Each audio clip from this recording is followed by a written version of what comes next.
సంధ్య అనే అమ్మాయి మా చెల్లెలు. ఆమె 20 సంవత్సరాల క్రితం ఒక అబ్బాయి కిరణ్ అతన్ని పెళ్లి చేసుకునేది.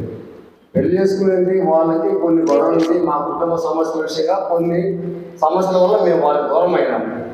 కాకపోతే ఏమిటంటే అతను వేరే వివాహం చేసుకున్నాడు. మీరు చేసుకున్నారు ఓకే, నాకు ఇటువంటి సమస్య గొడవ లేదు, ఆ అమ్మాయికి న్యాయం చేయని చెప్తే అతని తల్లి వచ్చి నా దగ్గర వచ్చి బేరమాడింది. నీకు 50,000 ఇస్తాను, నువ్వు దూరం అయిపోని చెప్పి నన్ను బేరమాడింది. ఇది మన అవుట్ పోస్ట్ పోలీసు ఎస్ఐ గారికి వినిపించాను. సార్ ఇది సార్ జరిగింది, నన్ను 50,000 ఇచ్చి నన్ను దూరం చేయబడుతుంది, మా చెల్లి సార్ అమ్మాయి అంటే బాబు నువ్వు అట్లా వద్దని చెప్పాడు.